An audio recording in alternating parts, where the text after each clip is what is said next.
Ya, Assalamualaikum warahmatullahi wabarakatuh. Perkenalkan, saya Tama dari kelas 28. Di sini kita akan membahas materi tentang listrik dinamis. Jadi, teman-teman sekalian, kalian tahu nggak sih apa itu listrik dinamis? Jadi, listrik dinamis kita bisa gampang analogikan sebagai sebuah air yang mengalir pada pipa. Jadi, listrik dinamis itu beda halnya dengan listrik statis yang hanya bergerak. Jadi listrik dinamis itu muatan listrik yang bergerak atau mengalir pada suatu rangkaian. Jadi kita analogikan seperti air yang mengalir dalam pipa ya. Jadi di sini tiga komponen utama pada listrik dinamis yaitu ada arus listrik. Arus listrik kita bisa lambangkan dengan I, banyaknya air yang mengalir per detik. Jadi I itu arus listriknya. Jadi kalau di dalam air itu semakin banyaknya air yang mengalir, jadi tahan ininya yang listrik yang mengalirnya dalam pipa semakin banyak. Terus beda potensial atau V, yaitu tekanan dari pompa air yang mendorong air bisa mengalir. Jadi semakin besar tekanannya, semakin besar airnya bisa mengalir.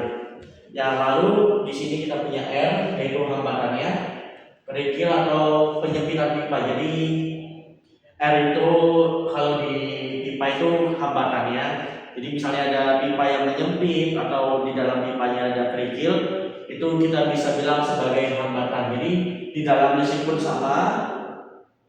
Jika hambatannya banyak, berarti semakin kerikilnya banyak, maka hambatannya akan semakin tinggi. Oke, kita lanjut ke materi selanjutnya. Kita punya di sini di listrik dinamis kita punya namanya hukum Ohm yang menyatukan tiga komponen tadi.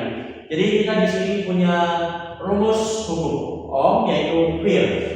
Untuk V-nya satuannya adalah V yaitu volt, satuan untuk tegangan, I yaitu ampere, satuan untuk watt arus listrik, yang R yaitu Ohm untuk satuan hambatan.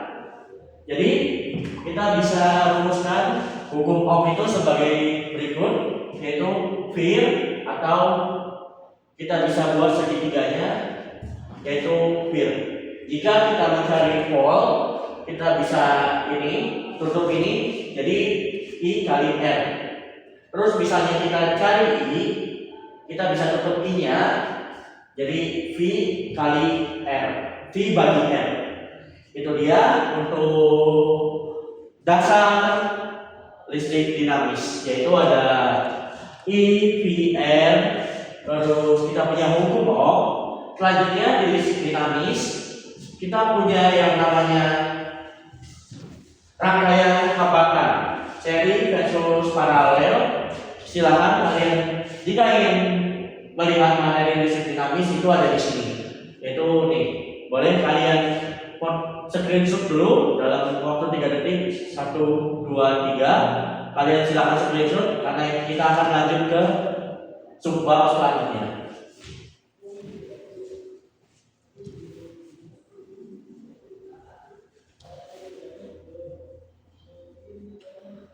Oke. Di subbab selanjutnya kita memiliki yang namanya rangkaian hambatan seri versus paralel. Yang pertama kita akan membahas yang namanya rangkaian seri dulu. Yang pertama kita akan membahas tentang rangkaian seri.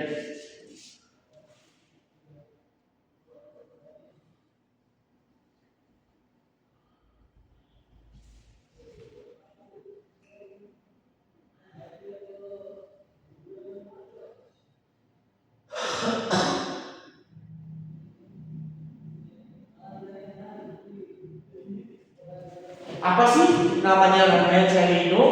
Jadi rangkaian seri itu biasanya kita ketahui saat lampu disusun berderet atau satu jalur yang tidak ada diputus tengah-tengahnya. Jadi biasanya rangkaian seri itu disusun atas lurus. Jadi misalnya nih, di sini kita punya sumber tegangannya. Terus kita hubungkan oleh lampu. Ini lampu. Terus ini lampu. Dan ini lampu. Ini kita bisa artikan ini rangkaian seri. Ciri khasnya rangkaian seri itu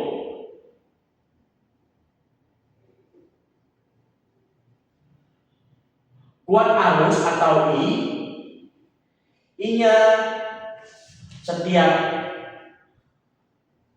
komponen sama besar.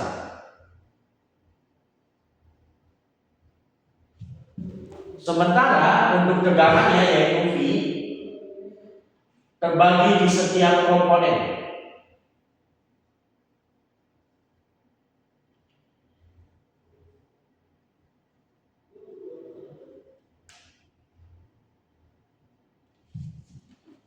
Oke, jadi di rangkaian seri ini, jika kita memutus salah satu, kita putus di sini, misalnya, maka semuanya akan tidak bisa atau rusak, tidak bakal bisa berjalan seluruhnya, atau sama sekali tidak bisa berjalan.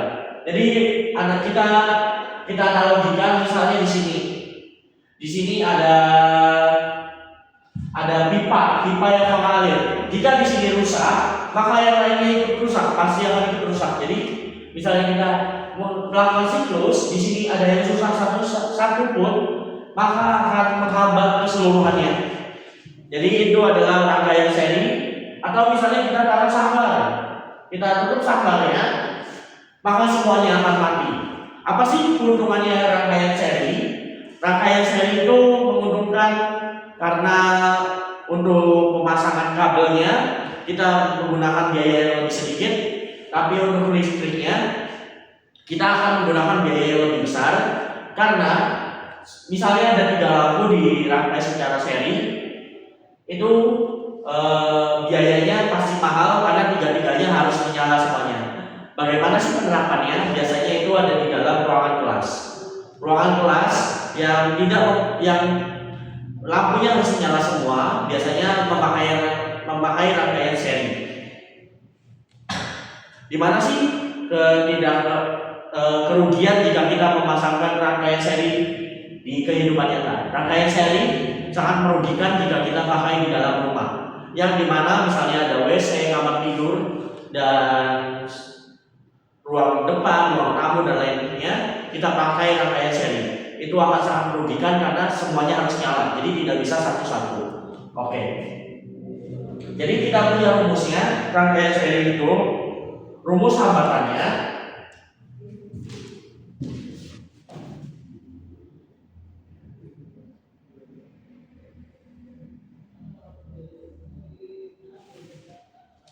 kita punya R8 misalkan. Jadi kita punya R1 tambah R2 tambah R3 dari kiri sampai dengan seterusnya. Oke, jadi ini adalah rangkaian seri untuk rangkaian seri. Selanjutnya kita akan membahas tentang rangkaian paralel.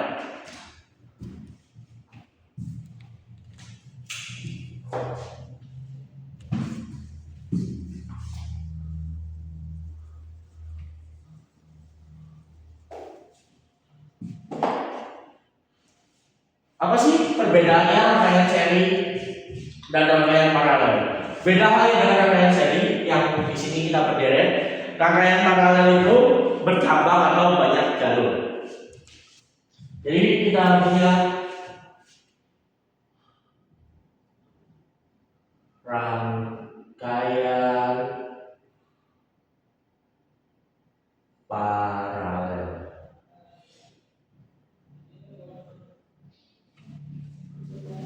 Oke. Rangkaian paralel di sini kita bisa menyusun dengan bercabang atau banyak jalur.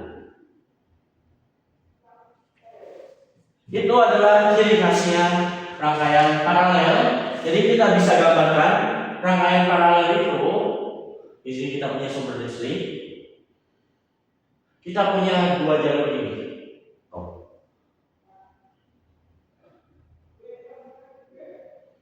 Kita buat di sini kita analogkan ini lampu. Di sini kita tarik ini ada lampu.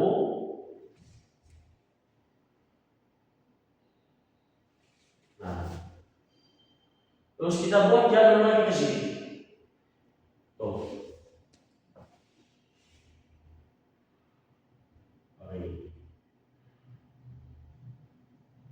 Lampu.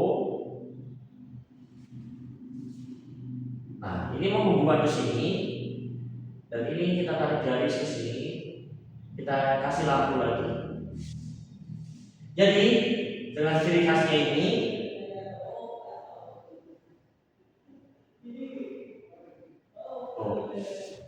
jadi dengan namanya paralel, kita punya banyak cabang. Jadi kita nggak usah harus satu.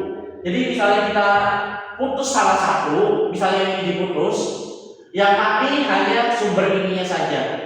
Ini dan ini ada beberapa lampu yang bisa nyala. Oke. Ciri khasnya yaitu V-nya atau tegangannya itu sama besar. Dan untuk I-nya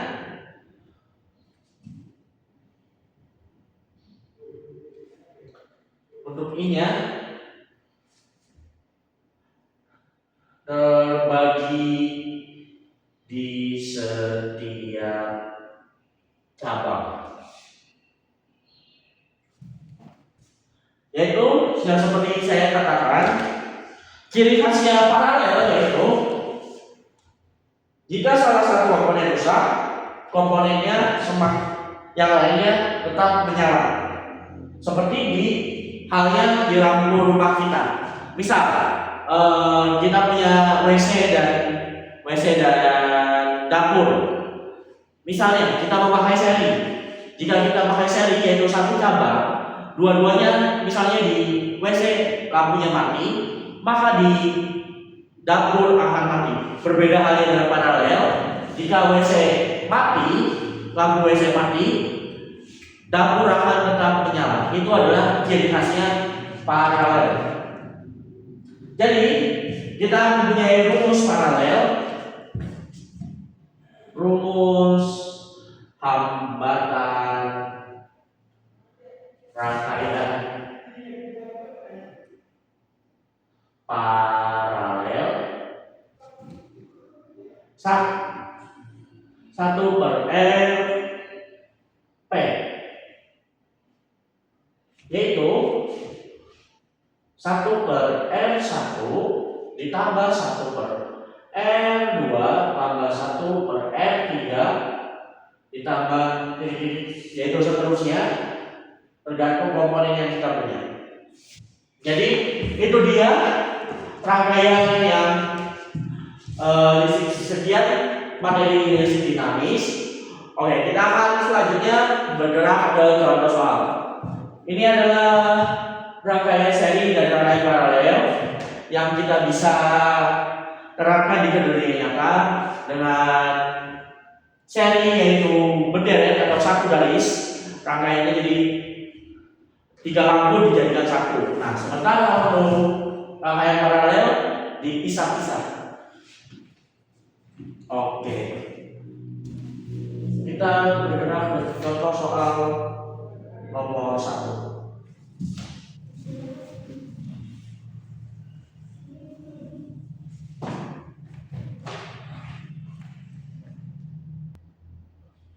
Oke, di sini kita punya soal 2 buah hambatan, R1-nya sebesar 6 ohm dan R2-nya sebesar 3 ohm, disusun secara paralel. Rangkaian ini dihubungkan dengan tegangan sebesar 12 volt. Berapakah hambatan total dan arus totalnya? Oke, yang pertama kita cari hambatan pengganti, atau kita bisa rumuskan RP. Karena kita mempunyai dua, 1 per RP sama dengan 1 per 6 ditambah 1 per 3. Kita samakan penyebutnya menjadi 6 dibagi 1, 6 bagi 6 1, 1 bagi 1 1, ditambah 6 bagi 3 2, 2 kali 1 2. Jadi kita punya 3 per 6. Oke. Karena ini masih 1 per RP, untuk mencari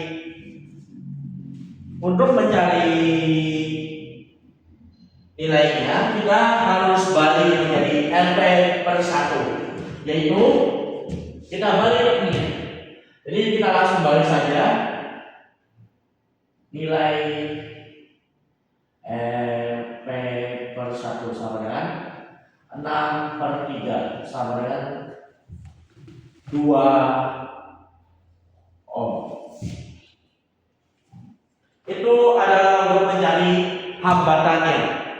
Yang kedua, kita cari kuat arus listrik. Diingat, untuk mencari kuat arus listrik kita menggunakan rumus awal yaitu hukum Ohm. Untuk mencari kuat arus kita bisa memakai V, I, dan R. Yang R-nya yaitu tegangannya, dan I-nya yaitu kuat arus, dan R-nya itu hambatan. Karena yang diminta kuat arusnya kita coret di sini.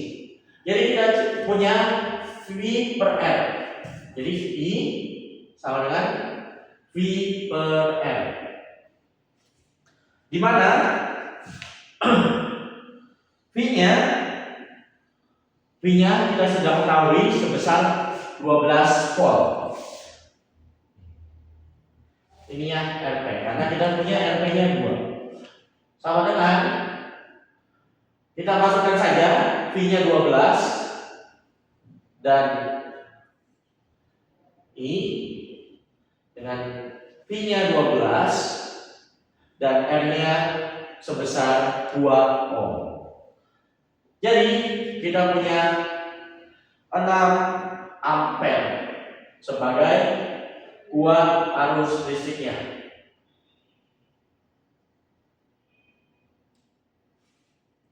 Jadi kesimpulan dari soal ini yaitu meskipun hambatannya besar sebesar 6 ampere, tapi saat diparalelkan hambatannya 6 dan 3, tapi pada saat diparalel hambatan totalnya menjadi kecil, yaitu sebesar 2 ohm. Itu dia mengapa paralel hambatannya sangat kecil. Jadi di soal ini arus yang mengalirnya di paralel semakin besar karena hambatannya semakin kecil. Jadi itu dia penjelasan tentang listrik dinamis. Sekian untuk materi hari ini. Terima kasih sudah mendengarkan. Wassalamualaikum warahmatullahi wabarakatuh.